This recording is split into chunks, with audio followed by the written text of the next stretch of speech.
Hi everybody. With the ITT in the books, it's time to zoom in on the 2022 UCI World Championships road race, in which over its final 10 editions, Peter Sagan scored the hat-trick from 2015 to 2017 and Julien Alaphilippe scored back-to-back wins in 2020 and 2021.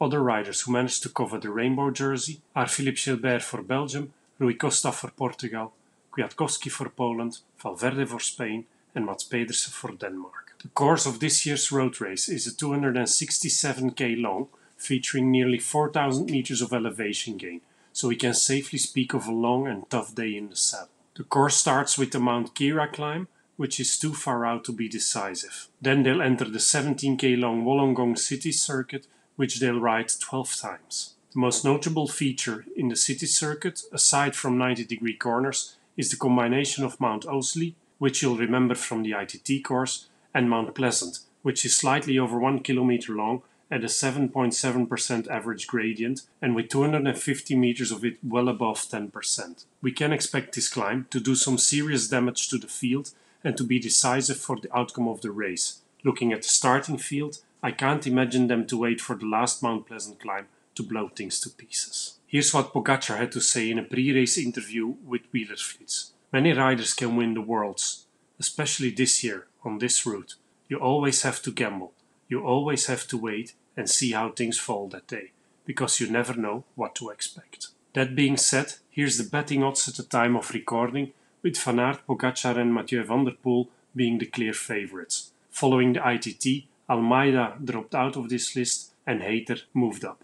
Here's a quick overview of the riders lining up for this year's race that have had wins or top 10s in the past. Sagan and Alaphilippe will be the only former winners lining up. Yet from the list, you can see that also Matthews, Christophe and Trentin typically do well at the Worlds. Here's an overview of the stronger blocks and the riders to watch.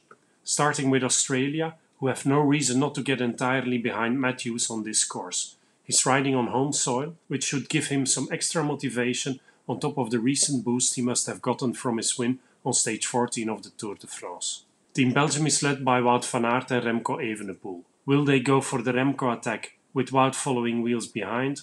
Time will tell. Yet, given the parcours both of them have been following coming into the Worlds, I'm expecting things to go Wout's way. For Denmark, we have Jakob Fuglsang, who only made it into the top 10 of the Worlds once out of 8 entries, namely at Imola race in 2020, which also saw a series of repeated climbs. That being said, his recent performances haven't been too impressive, which may open the door for Magnus Kort or Mikel Honoré. For Eritrea, there's no way around Binyam Girmay. I think we all remember his eye-popping sprint against Mathieu van der Poel on stage 10 of this year's Giro d'Italia.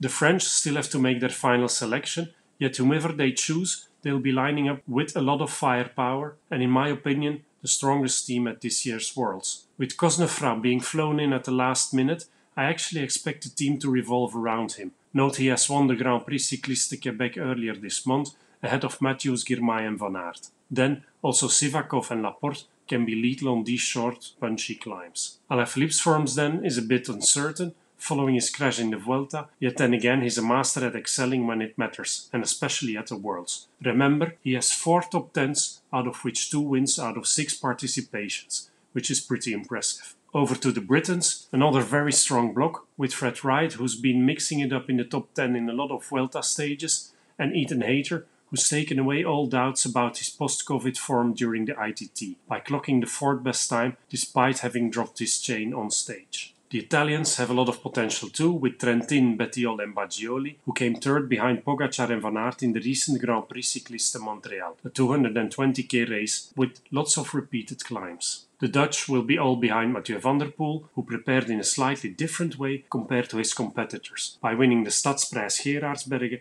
Isegem Koers and the Grand Prix de Wallonie ahead of Girmay. For Slovenia, it will be all for Pogačar, who just comes off a win at the Grand Prix Cycliste de Montréal, ahead of Van Aert and Baggioli. What can Christophe do for Norway? I would frankly not exclude him. When it's long and tough, he tends to flow to the surface, yet arguably he's facing a lot of young guns this year around, and the repeated climbs may be his undoing. Then for Switzerland, Stefan Kung will keep on chasing a win after just having missed out on gold during the ITT. And finally, for Team USA, Magnus Sheffield has the best papers in my book. assuming he recovered well from his nasty ITT crash. This gives us a long list of about 20 riders I'll be watching with extra attention. When it comes to my selection of 10 though, Mathieu van der Poel and Pogacar are my 4-star favourites. Wout van Aert, Hayter and Cosnefroid each get 3 stars. Evenepoel, Matthews, Girmay and Koen get 2 stars. And finally, Baggioli gets 1 star.